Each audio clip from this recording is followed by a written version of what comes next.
2 Samuel 9, a partir do 1º. Nós vamos ler alguns versículos nessa noite e depois o Senhor, quando a gente lê a palavra, o Senhor está falando conosco, né? Então nós lemos aqui. Bom, já tem até ali, né? Um dia Davi perguntou: será que ainda resta alguém da família de Saul para que eu use de bondade para com ele por causa de Jonatas? Havia um servo na casa de Saul cujo nome era Ziba. Chamaram-no, pedindo que viesse falar com Davi. O rei perguntou: você é Ziba? Ele respondeu: sou eu mesmo, seu servo. Então Davi perguntou: existe mais alguém da família de Saul para que eu use de bondade de Deus para com ele? Ziba respondeu: ainda existe um filho de Jonatas, aleijado de ambos os pés. Então o rei perguntou: e onde ele está? Ziba respondeu: ele está na casa de Maquir, filho de Amiel, em Lodebar. Então o rei mandou trazê-lo de Lodebar, da casa de Maquir, filho de Amiel. Quando Mefibosete, filho de Jonatas, filho de Saul, chegou diante de Davi, inclinou-se e, prostrando-se com o rosto em terra, disse: Mefibosete. Ele respondeu: aqui estou, às suas ordens. Então Davi lhe disse: não tenha medo, porque serei bondoso para com você por causa de Jonatas, seu pai. Vou restituir a você todas as terras de Saul, seu pai, e você sentará sempre à minha mesa para comer. Então Mefibosete se inclinou e disse: quem é este teu servo para que o meu senhor tenha olhado para um cão morto como eu? Então Davi chamou Ziba, servo de Saul, e lhe disse: tudo que pertencia a Saul e toda a casa dele eu dei ao neto de seu senhor. Você e seus filhos e os servos cultivarão a terra para ele, recolherão os frutos, e para que a casa do seu senhor tenha o que comer. Porém, Mefibosete, neto do seu senhor, sentará sempre à minha mesa para comer. Até aqui. Esse texto, querido, ele traz uma mensagem linda. O rei Davi tinha assumido o reinado em Israel. Nós vemos que nesse momento ele estava então governando sobre praticamente todo o território de Israel.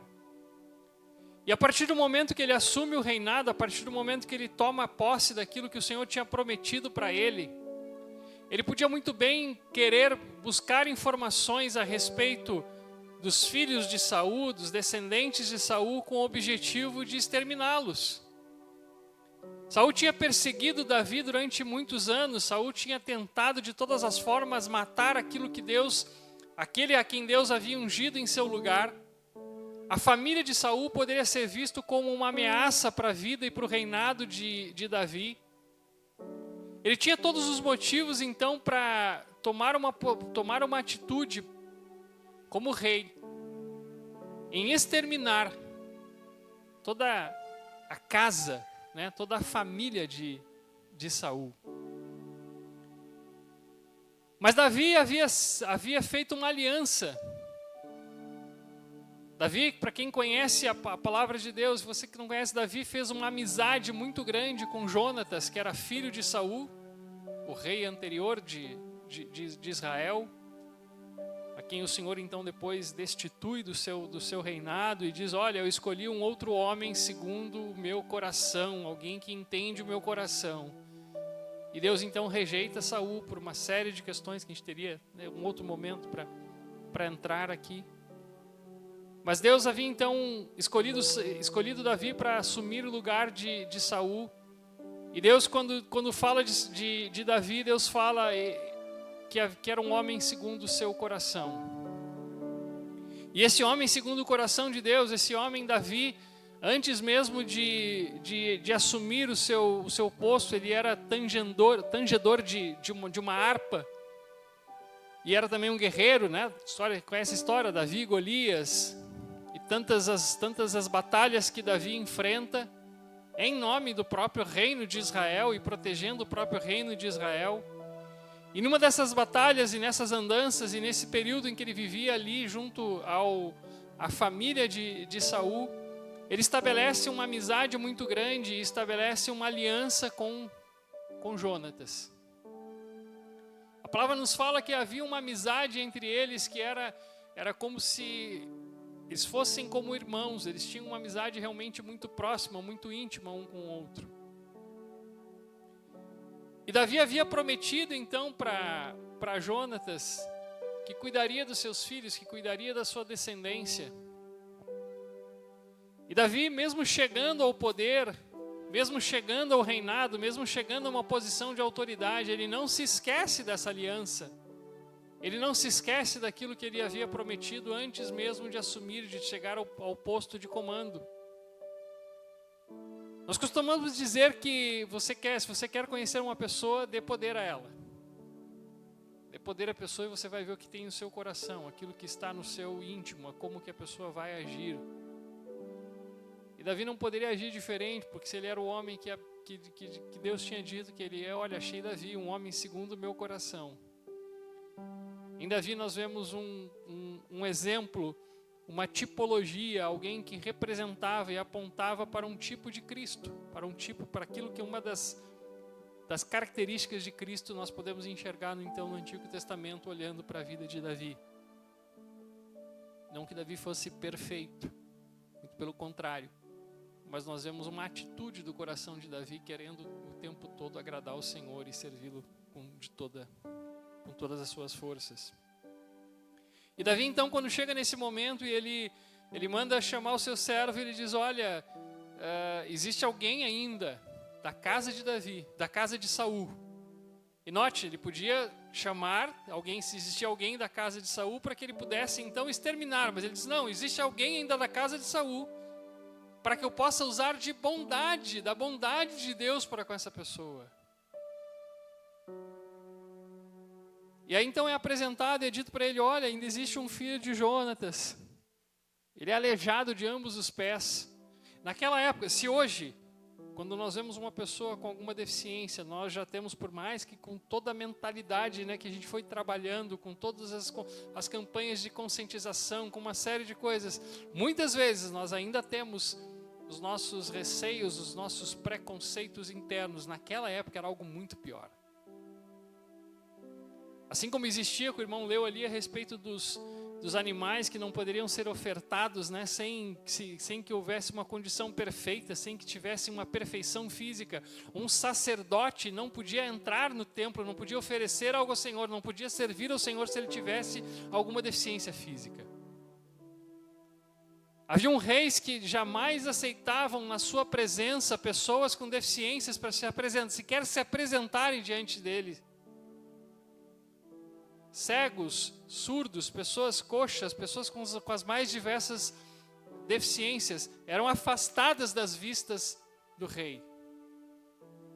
Somente pessoas com um grau de perfeição, de normalidade no seu corpo podiam estar então na presença de reis. E esse filho de Jonatas, que havia sofrido, né, justamente no período onde o reinado de Saul é deposto, diz que a criada, né, que cuidava dele, ela sai com ele no colo, e ele era ainda pequeno, sai com ele no colo e se acidenta, e ele cai, e ele se torna então coxo, devido a esse acidente, da queda do colo da criada que o cuidava. E chega na vida adulta, e obviamente essa condição permanece, né? Então ele desde a sua infância ali, ele carrega essa deficiência. E é interessante que ele, mesmo com essa deficiência, com essa situação, ele ainda é escondido, porque havia o receio, e era algo comum para a época, né? Que reis assumindo então a sua posição, que usassem da sua autoridade, que exterminassem a família, para que não houvesse dinastia daquela geração anterior. Então ele é escondido em Lodebar. E Lodebar, quando você vai estudar no próprio sentido, no original, significa sem pasto, sem comunicação, sem palavras. Era um lugar de isolamento, era um lugar de sequidão, era um lugar onde não havia comunicação, era um lugar que tinha que existir era como se fosse um ambiente sim de refúgio, era como se fosse um esconderijo, mas era um lugar que ninguém pensava em ir para lá, era um lugar que ninguém pensava como uma terra aprazível, era uma terra escondida, era uma terra que não se comunicava com as demais localidades, era uma terra que não tinha muitos atrativos naquele lugar, uma terra seca, uma terra sem comunicação. E é nesse lugar que ele é escondido, é nesse lugar que ele é colocado ali então. E é deste lugar que o rei, então, quando decide usar da misericórdia, da bondade de Deus, diz: ei, vem, traz dele, aonde ele estiver, traga ele para a minha presença. E é interessante que quando ele chega, justamente você percebe quando Mefibosete mesmo diz: mas quem é esse teu servo, um cão? Quem é esse teu servo para que, como um cão morto, para que se lembre de mim, para que olhe para mim como um ser humano, que olhe para mim como alguém digno de que um rei venha se comunicar comigo. E Davi, ele, mais uma vez, isso é só a introdução, mas Davi ele faz isso por quê? Porque existia uma aliança. E porque o coração dele era um coração segundo o coração de Deus. E Davi diz: não, você agora, a partir de agora, você vai... Não interessa a deficiência que você tem, não interessa a terra de onde você veio, não interessa a condição que você veio. A partir de agora, você vai assentar-se à mesa comigo. E quando ele se assenta à mesa, vamos fazer o seguinte, né? Eu estou aqui num lugar que parece um lugar mais alto, né? Era como se o rei estivesse dizendo o seguinte: olha, vamos estar independente da situação que você esteja, da condição que você esteja. Quando você se assenta à mesa, você fica no mesmo nível. Você tem um nível de comunicação. Estava numa terra Lodebar, sem comunicação, sem pasto. O rei tira ele dessa terra, usando a bondade de Deus, coloca ele sentado à mesa e diz: agora existe comunicação, agora existe suprimento, agora existe comunhão, agora existe partir do pão, agora existe relacionamento, agora existe intimidade, agora existe igualdade. Queridos, isso te lembra alguma coisa?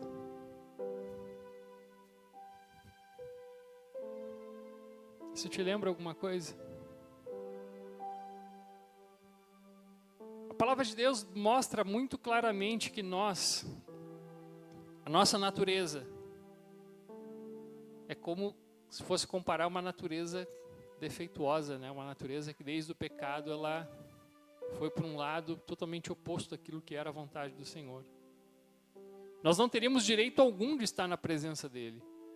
Nós não teríamos direito algum de nos relacionarmos com Ele. Nós não teríamos direito algum de sentarmos à mesa com Ele. Nós não teríamos direito algum de sequer chamar pelo nome dEle. O destino que era traçado para mim e para você, por causa do pecado, por causa das nossas maldades, por causa da nossa natureza, por causa do mal que habita em nós. O apóstolo Paulo fala, né? Porque bem algum habita em mim. Eu quero fazer o bem, mas eu não faço. O destino que estava traçado para nós, para mim e para você, era a morte eterna, era a separação eterna, era a ausência de comunhão, era a ausência de comunicação, era a ausência de suprimento, não era sentar-se à mesa, era ficar afastado, era ficar distanciado, era ficar longe da presença do Rei. Mas o que o Senhor fez? Assim como Davi, Deus olha para nós e diz o seguinte: venha Vem Vitor, vem Paulo, vem Lisiane, vem Maria, vem Pedro, vem José. E a gente olha para nós assim, mas eu, Senhor, eu, esse cão morto, quem sou eu para que tu te lembre de mim? Porque quando eu e você reconhecemos o nosso pecado, quando nós identificamos o nosso pecado, quando nós vemos a nossa condição diante de Deus, a sensação é justamente essa que Mefibosete teve. E Deus fala assim, você, por causa da aliança, não por causa de quem você é, não por causa da sua condição, mas por causa da aliança do meu filho, por causa da obra do meu filho naquela cruz, eu te recebo.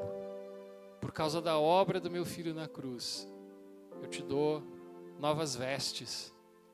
Por causa da obra do meu filho na cruz, eu te coloco para sentar na mesa, num lugar de comunhão, de intimidade, de olho no olho, de suprimento contínuo, onde todas as coisas são tratadas de maneira igual, onde as coisas são fornecidas. E você veja que a palavra nos fala que Mefibosete, que Davi disse para Mefibosete que ele seria cuidado, tratado pelo resto da sua vida, ele não deveria se preocupar mais. Viria da mesa, comeria da mesa do rei. E a mesa do rei era farta. E a mesa do rei não faltava nada. Tinha todas as coisas na mesa do rei. Nessa noite, queridos, você que já entendeu que Deus te chamou e que Deus te tirou de uma terra afastada, de uma terra onde não havia comunhão, onde não havia comunicação, onde não havia suprimento, onde não tinha nem pasto para os gados. Você já entendeu que Deus te chamou dessa terra. E Deus te disse, olha, você agora se assenta à mesa. Você agora se assenta na minha mesa. Você agora tem toda a provisão, todo o suprimento. O que tem te impedido de comungar nessa mesa com o Senhor? O que tem te impedido de desfrutar dessa comunhão, dessa intimidade com Ele? Sabe, quando a gente fala em mesa, eu me lembro de outras passagens quando o Vitor me chamou, né, para trazer a palavra, a palavra que estava no meu coração era mesa. Tá, Deus, mas o que tu queres falar com mesa? O que tu queres trazer a respeito de mesa, né, de comunhão? Eu sabia que mesa representava essa comunhão, representava suprimento, representava tudo isso, mas o que tu queres trazer a respeito disso, Senhor? E vinculando um outro texto, eu vejo que mesa também é um lugar de revelação. Mesa é um lugar onde as nossas deficiências, a deficiência de Mefibosete, ela era coberta. Sentado à mesa era como Mefibosete não tivesse deficiência alguma. Sentado à mesa é como se nada impedisse, não o diferenciava dos demais. Não o diferenciava do rei. Sentado à mesa ele era igual a todos. Ele era perfeito sentado à mesa. Então, sentado à mesa do Senhor, a mesa é um lugar onde Deus cobre as nossas imperfeições. A mesa é um lugar onde Deus cobre as nossas mazelas. A mesa é um lugar onde Deus nos trata de maneira como se nós fôssemos perfeitos. E mesa, como eu disse, é um lugar de comunhão, e mesa é um lugar de revelação também.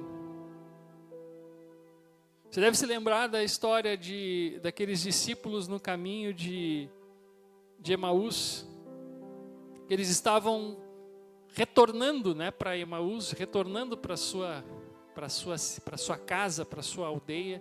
E diz a palavra lá em Lucas capítulo 25 que distava mais ou menos 11 quilômetros, né, essa aldeia. E antes eles estavam junto com os demais, provavelmente eles não eram um dos 12, mas provavelmente eram daqueles 70 que Jesus tinha enviado. Quem sabe eles tinham tido experiências assim como os demais tinham tido, experiências fortes, experiências, quem sabe, de ir nos locais, orar pelos enfermos, os enfermos serem curados, de orar então pelas pessoas, as pessoas serem libertas. Quem sabe eles tinham tido muitas dessas experiências, mas naquele momento eles estavam passando por um momento de crise, uma crise de identidade, uma crise de identificação de quem Deus era, uma crise crise porque aquele a quem havia então prometido, quem sabe não haveria de cumprir, porque eles até ouviram falar, disseram, olha, a gente até ouviu, né, que teve umas mulheres que foram lá e que tiveram uma experiência e tal, mas eles acabaram não acreditando. E eles, como o Vitor falava, né, eles, quem sabe, estavam desistindo. Voltando então para sua aldeia. Voltando lá para sua casa. E o mais interessante, queridos, é que no meio da caminhada, quem aparece ali? Jesus. Só que eles não identificaram no caminho quem era Jesus. Eles não identificaram na conversa, por mais que Jesus abrisse as Escrituras e estivesse ali contando trecho por trecho, desde o Antigo Testamento, todas as coisas que apontavam para ele, todas as coisas que fundamentavam a obra da cruz e fundamentavam que ele haveria de ressuscitar, as promessas, enfim, tudo mais. Eles haviam ouvido lá o testemunho das mulheres, eles haviam então ali presenciado as Escrituras sendo transmitidas. Imagina, as Escrituras sendo transmitidas pelo próprio Cristo já ressurreto. Mas mesmo assim, isso não trouxe a mudança na trajetória deles. Isso não trouxe uma mudança na vida deles. Porque a mudança na vida deles só veio a partir de qual momento? A partir do momento que eles sentaram à mesa. A partir do momento que eles sentaram à mesa, Jesus então pega e vai partir o pão. Aí diz que os olhos deles se abriram. E eles viram quem era Jesus. E eles ainda referem assim: não nos ardia o coração quando pelo caminho ele nos expunha as Escrituras? O coração não queimava quando ele pelo caminho nos falava das Escrituras? Mas diz que imediatamente, a partir do momento que eles tiveram essa revelação e esse entendimento de quem era Cristo, sentado à mesa, eles se levantam então da mesa e eles retornam para Jerusalém, onde estavam os demais. O que eu aprendo com isso, queridos? Que nós podemos andar por muitos caminhos e muitas vezes o nosso coração, nós inclusive podemos estar muito envolvidos com a própria palavra, nós podemos estar envolvidos no próprio... Nós podemos estar envolvidos com tantas coisas e o nosso coração pode arder. Nosso coração pode queimar, nosso coração pode estar ali bem aquecido e parece que nós somos muito crentes, ou parece que nós somos muito quentes, ou parece que nós temos, né, muita experiência com Deus. Mas se eu não tiver o tempo, se eu não tiver a experiência de mesa com Ele, eu posso estar fazendo um monte de coisa, mas eu posso estar indo para a direção errada. Nessa noite, queridos, o Senhor está nos convidando para um tempo de mesa com Ele. Deus está nos convidando para um tempo de comunhão com Ele. Se você abrir lá na carta aos Hebreus, por mais que esteja se dirigindo, né, a judeus, fala muito da lei, fala muito de aspectos que tinham, né, que faziam referência ali à lei. Mas é importante porque a gente precisa conhecer tanto o Antigo Testamento como o Novo. Mas a carta aos Hebreus ela é um convite à comunhão, né? Porque ela fala justamente de um novo e de um vivo caminho que nós temos acesso agora a Ele. A carta aos Hebreus fala lá em Hebreus capítulo 4, versículo 15 e 16, que nós não temos um sumo sacerdote que não possa se compadecer das nossas fraquezas, antes um que em tudo foi tentado, porém sem pecado. O que está dizendo então? Essa palavra até parece palavra de Santa Ceia, né? Parece que a gente está convidando à mesa, comendo a comunhão, chamando, né? O que te impede? O que está te impedindo de repente sentar à mesa? Mas a questão é, o Senhor está falando assim: se você não me conhecia ainda, ei, eu estou te chamando pelo nome. Você estava num lugar que não era de comunicação, que não era de comunhão, que não desfrutava, que você lutava, ou tinha que fazer um sacrifício muito grande para desfrutar de algumas migalhas. Mas eu estou te chamando agora pelo nome, eu estou te dizendo, senta na minha mesa, porque na minha mesa tem provisão, na minha mesa tem comunhão, na minha mesa tem intimidade. Mas Deus também está falando com pessoas que de repente se apartaram de sentar à mesa. Pessoas que se apartaram de sentar à mesa por algum pecado, por alguma condenação. E Deus está dizendo, essa condenação não vem de mim, essa condenação vem do diabo, essa condenação vem do seu próprio coração. Lá em 1 João, João fala que se nós confessarmos os nossos pecados, Ele é fiel e justo para nos perdoar e para nos restaurar e para nos colocar de novo, e eu acrescento, para nos colocar de novo à mesa da comunhão. Essa noite Deus está te chamando para essa comunhão. Como o Vitor falava, às vezes a gente fica lutando com Deus e pedindo tantas coisas e querendo tantas coisas, mas a verdade é que quando nós nos assentamos à mesa da comunhão, você pouco vai orar por você. Porque na mesa tem tudo. Na mesa tem todas as provisões de todas as coisas que você precisa. Na comunhão tem saúde. Então, logo, se a doença está ali, existe a cura. Na comunhão, na mesa, existe a provisão financeira. Logo, se existe alguma situação, é na comunhão que eu encontro isso. Deus está falando conosco nessa noite que nós devemos gastar mais tempo na comunhão, na mesa da comunhão. E não buscar em outras mesas o recurso. Mas é na mesa da comunhão. É na comunhão com o Senhor. Eu queria te convidar a ficar em pé, Vitor. Vou chamar o Vitor aqui também.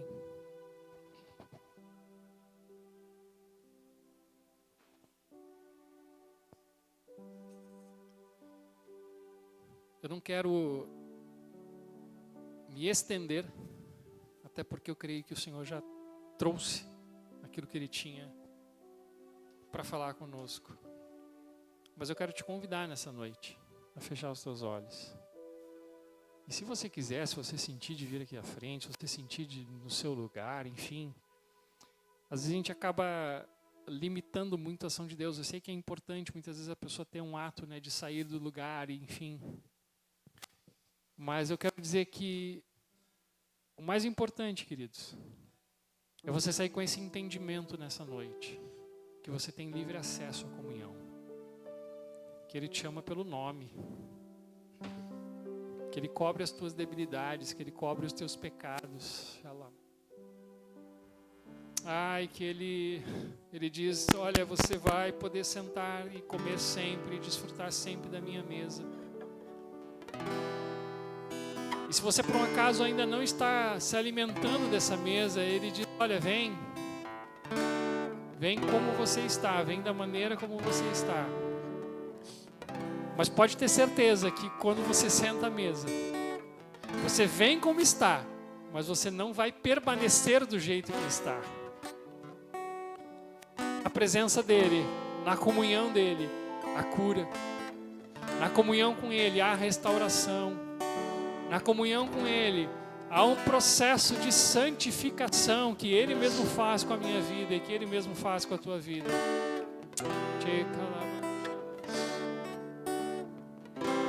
Pai, nessa noite vem como ondas, Deus, sobre o teu povo, Pai.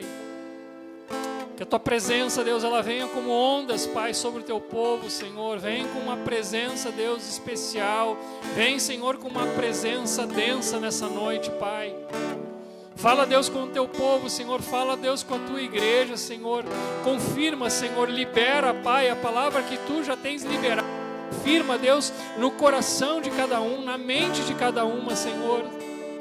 De cada um dos meus irmãos, de cada uma das minhas irmãs, Pai, que saiam dessa noite aqui, Senhor, com essa palavra guardada no seu coração, com essa palavra, Senhor, protegida no seu coração. Pai, em nome de Jesus, nós repreendemos as aves do céu, Senhor, que tentam, Senhor, roubar aquilo que foi semeado. Nós oramos, Pai, para que haja uma cobertura do Senhor sobre tudo aquilo que foi ministrado, tudo aquilo que foi liberado. Nós oramos, Senhor, Espírito Santo, para que Tu venhas agir, Senhor, quando esse meu irmão, quando essa minha irmã, Senhor, chegar em casa, quando entrar no seu quarto, quando fechar a sua porta, Pai, que entenda, Deus, e que tenha compreensão plena de que a comunhão, de que o acesso à tua mesa está, Senhor, plenamente aberto, Senhor, para um novo e vivo caminho, Senhor, graças a uma obra, Senhor, que foi realizada, Pai, por Cristo Jesus na cruz. Sela, Deus, em cada coração nessa noite, em cada mente, Pai, aquilo que foi ministrado, aquilo que foi liberado, Senhor. E aviva, Senhor, esse desejo, Pai, essa vontade, Senhor, de estar à mesa, Pai. E lembra eles, Pai, que na mesa, Senhor, é lugar de comunhão, mas também é lugar de provisão, Papai.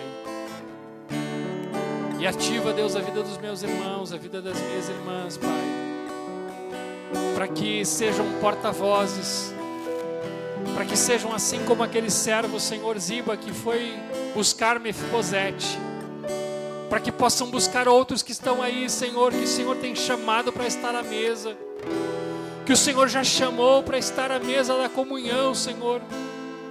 Oh, usa, Pai, a vida do meu irmão, a vida da minha irmã, Pai, em nome de Jesus, para falar que a mesa está posta.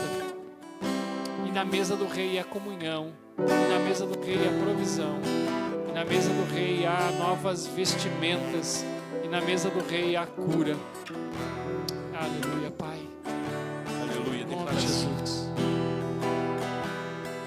A quem tenho eu nos céus, além de ti, e não há na terra alguém que eu queira mais que a ti. Estou apaixonado, desesperado de amor. Eu estou disposto a morrer por ti, e construirei no cume do monte um altar. O sacrifício sou eu, o sacrifício sou eu, e eu abro mão dos meus sonhos, abro mão dos meus planos, abro mão da minha vida por ti, abro mão dos prazeres e das minhas vontades, abro mão das riquezas por ti. Estou apaixonado,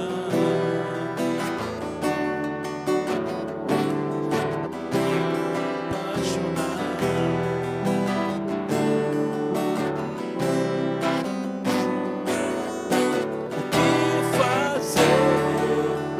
Pra onde ir se só tu tens as palavras de vida eterna? O que fazer? Pra onde ir se só tu tens as palavras de vida eterna?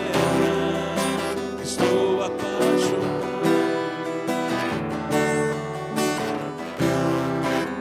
estou apaixonado, desesperado de amor, estou apaixonado.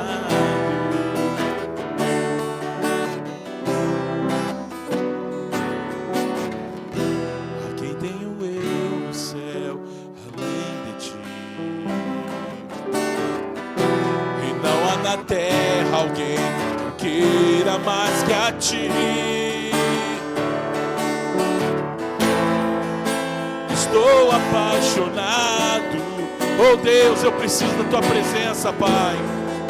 Desesperado de amor, eu estou disposto nessa noite, eu estou disposto a morrer por ti, e construirei no cume do monte um altar. O sacrifício sou eu entrego o meu velho homem, a minha carne, Senhor, O sacrifício sou eu. E nessa noite eu abro, Pai. Abro mão dos meus sonhos, abro mão dos meus planos, abro mão da minha vida por ti. Abro mão dos prazeres e das minhas vontades, abro mão das riquezas por ti. Estou apaixonado.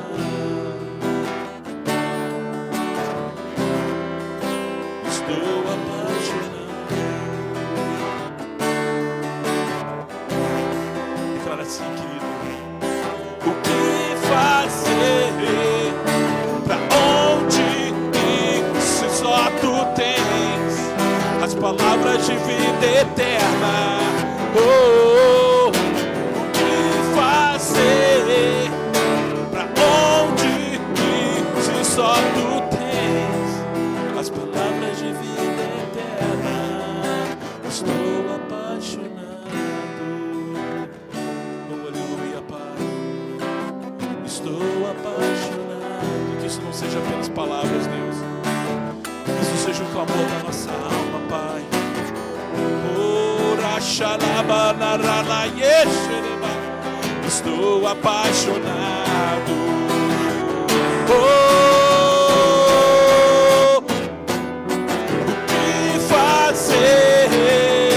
pra onde ir se só tu tens as palavras de vida eterna?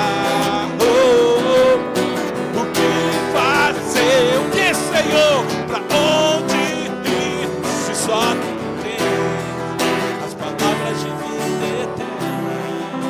Estou apaixonado. Aleluia. Estou apaixonado. Aleluia. Estou apaixonado. Aleluia. Aplauda ao Senhor, querido, em nome de Jesus. Glória a Deus. Amados, está apaixonado pelo Senhor. Ele vai além do que Deus possa não fazer. Amado, você está disposto a abrir mão dos seus sonhos? Dos seus projetos? Querido, eu vou te dizer, sabe por que muita coisa não acontece na tua vida? Por causa do eu. Eu quero, eu preciso, eu vou conseguir. Querido, enquanto eu estiver reinando, querido, não vai ser feita a vontade do Senhor. Porque a palavra de Deus fala, aquele que, se você quer realmente seguir ao Senhor, se você quer realmente viver a vontade de Deus, é necessário que primeiro você negue a si mesmo. Querido, sabe o que é negar a si mesmo?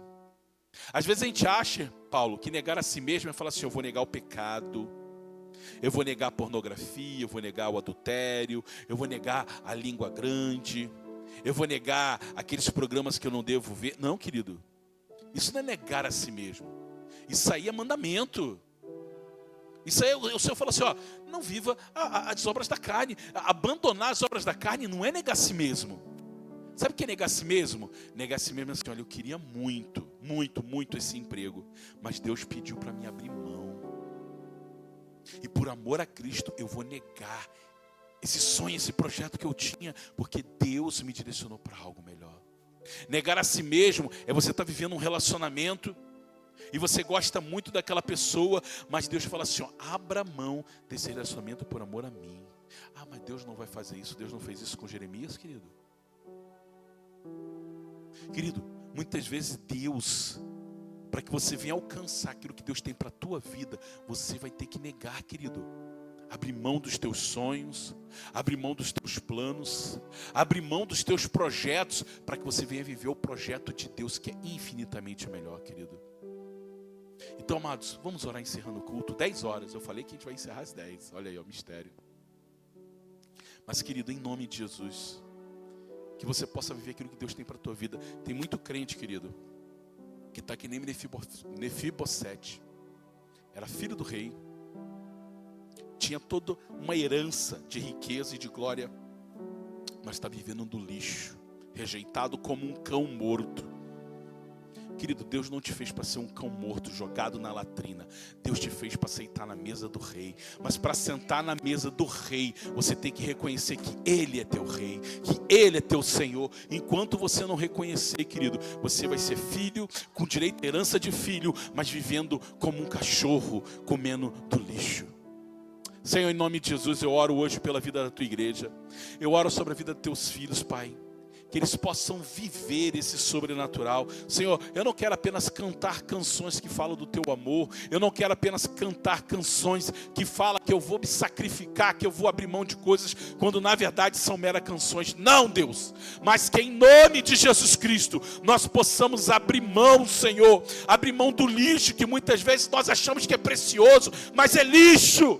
A gente acha que tem muito valor, mas é lixo comparado àquilo que Deus tem para nós. Mas porque a gente não consegue abrir mão de coisas, a gente fica aprisionado nessas coisas e não vive o sobrenatural de Deus. Mas Pai, hoje, Senhor, nós queremos assentar à mesa do Rei e nós queremos permanecer na mesa do Rei. Nós não queremos apenas visitar a mesa do Rei, vir no culto, visitar a Tua presença e sair daqui e voltar para a latrina, voltar para a rua, para a mendigância espiritual. Não, Deus, nós queremos sentar na mesa do Rei e permanecer na mesa do Rei, Pai.